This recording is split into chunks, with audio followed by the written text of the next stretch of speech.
আহাৰ খোৱাৰ পিছত স্বামী স্ত্ৰীয়ে ভুলতো এই কামটো নকৰিব। খোৱা সেই আহাৰখিনিৰ বিষয়ে কেতিয়াও বেয়া মন্তব্য নিদিব। এজনে আনজনক প্ৰশংসা কৰিব, তেতিয়া মৰম বাঢ়িব। ভাল পোৱাৰ প্ৰমাণ দিলে প্ৰেম হয়, প্ৰেম হয় সন্মানেৰে। জীৱনত যিমান সময় বাকী আছে, এই বাকী থকা সময়খিনিত সদায় দুখ-ক্ৰোধিমুক্ত হৈ থকাৰ চেষ্টা কৰক। তেতিয়া আপুনি অতীতত কৰা ভুলবোৰ ঈশ্বৰে ক্ষমা কৰি দিব। যদি ভগৱানৰ ওপৰত আপোনাৰ ভৰসা থাকে, তেন্তে আপোনাৰ ভাগ্যত যি আছে আপুনি তাকেই পাব। কিন্তু নিজৰ ওপৰত যদি বিশ্বাস থাকে, তেতিয়া ভগৱানেও আপোনাৰ ভাগ্যত সেয়াই লিখিব যি আপুনি বিচাৰে। সেইজনৰ প্ৰতি থকা গুৰুত্ব কেতিয়াও কমাই নিদিব যি আজিৰ তাৰিখতো আপোনাক সময় দিয়ে, গুৰুত্ব দিয়ে।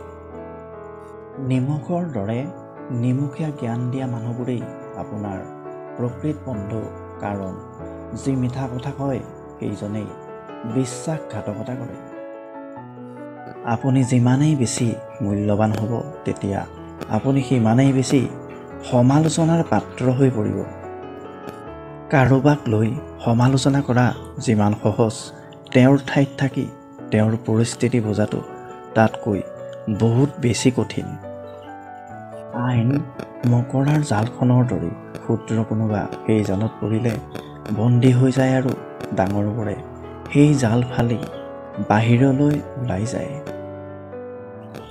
অন্ধকাৰে কেতিয়াও আন্ধাৰক খেদিব নোৱাৰে, কেৱল পোহৰেহে অন্ধকাৰক দূৰ কৰিব পাৰে। ঠিক সেইদৰে ঘৃণাৰে কেতিয়াও ঘৃণাক দূৰ কৰিব পৰা নাযায়, কেৱল মৰম ভাল পোৱাৰেহে ঘৃণাক দূৰ কৰিব পৰা যায়। হিংসা ত্যাগ কৰিবলৈ হ'লে সকলোতকৈ আগতে প্ৰয়োজন আনৰ প্ৰতি ভালপোৱা আৰু বিশ্বাসৰ। আচলতে কোনেও কেতিয়াও কাকো পাহৰি নাযায়, কেৱল মাত্ৰ প্ৰয়োজন শেষ হ'লে যোগাযোগ বন্ধ কৰি আঁতৰি গুচি যায়। নিন্দা বা বদনাম বাহিৰৰ পৰাও কৰিব পৰা যায়, কিন্তু কাৰোবাৰ বিচাৰ কৰিবলৈ হ'লে ভিতৰত প্ৰৱেশ কৰিবলগীয়া হয়। কেতিয়াও কোনো কামতে হাৰ নামানিব। আজি আপুনি হাড়ক পানী কৰি কৰা কষ্টই এদিন আপোনাক গোটেই জীৱনৰ কাৰণে বিজয়ীৰ খিতাপ দিব।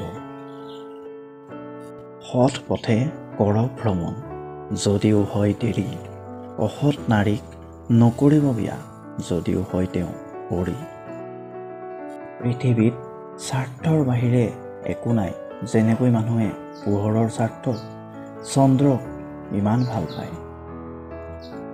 ওপৰলৈ উঠিবলৈ হ'লে সকলোতকৈ আগতে প্ৰথমে নিজকে পাতল কৰক। নিজৰ মাজত থকা সকলো অহংকাৰ বাহিৰ কৰি পেলাওক। অসৎ মানুহে কাকো কেতিয়াও সৎ বুলি নাভাবে। অসৎজনে সকলোকে নিজৰ দৰেই ভাবে। গতিকে এনে মানুহৰ পৰা দূৰত্ব বজাই চলক। যদি আপুনি আমাৰ ভিডিঅ'টো চাই ভাল পালে, লাইক কৰিব, কমেণ্ট কৰিব আৰু ভৱিষ্যতে এনেধৰণৰ ভিডিঅ' পাই থাকিবলৈ আমাৰ চেনেলটো ছাবস্ক্ৰাইব কৰি দিব। লগতে কাষত থকা বেলটো প্ৰেছ কৰি দিব। ধন্যবাদ।